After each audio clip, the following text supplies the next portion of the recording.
ପାଞ୍ଚ ଦିନ ଆଗକୁ ମୁଖୀ ଗୋଟେ ଦଳ କରିଛନ୍ତି ସେ ବି ଗୋଟେ ଗଲେ ସେ ପଲିଟିକାଲ ଦଳ ନୁହଁ ବିଜୁଙ୍କୁ ଅନ୍ତରରୁ ଭଲ ପାଉଥିବା ଲୋକ ଦିলীପ ରାୟ ବିଜୟ ମହାପାତ୍ର ନିରଞ୍ଜନ ପଟ୍ଟନାୟକ ସୌମ୍ୟ ପଟ୍ଟନାୟକ ଯେଉଁମାନେ ବିଶିଷ୍ଟ ନେତା ସବୁ ଯାଇଥିଲେ ସେମାନେ ନାହିଁଠୁ ବିଜୁ ପଟ୍ଟନାୟକ ଭଲ ପାଆନ୍ତି ଆମେ ସବୁ ଘଣ୍ଟି କାଟୁ ଭଲ ନବୀନ କେମିତି ଯିବ ତାଙ୍କ ବାପାଙ୍କ ପାଇଁ ଯୋଉ କାର୍ଯ୍ୟକ୍ରମରେ ସେ ଯିବ ପୁଅ ଯିବ ସେ ତ ଦେଖୁଛି ଦିଲ୍ଲୀପ ମୋ ପାଇଁ ଯାଇଛି ପ୍ରସାଦ ଇଏ ସୌମ୍ୟରଞ୍ଜନ ଯାଇଛନ୍ତି ନିରଞ୍ଜନ ଇଏ ଯୌତକ ଏକାଠି ହେଇଥିଲେ ଓଡ଼ିଶାର ଅଧେ ସିଏ ପଇସାରେ ଅଧେ ପପୁଲାରରେ ଅଧେ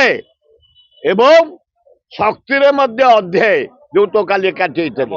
କାମ ହବ ରାଜ୍ୟର ବିକାଶ ହବ ସେମାନେ ଦିଲ୍ଲୀପ ରାୟ ସୌମ୍ୟରଞ୍ଜନ ନିରଞ୍ଜନ ପଟ୍ଟନାୟକ ବିଜୟ ମହାପାତ୍ର ଏମାନେ ସବୁ ରାଜ୍ୟର ବହୁତ ବିକାଶ କରିଛନ୍ତି ଏକାଠି ହେଲେଣି ଆହୁରି ଭଲ ହବ ରାଜ୍ୟର ବିକାଶ କିଛି କ୍ଷତି ନାହିଁ।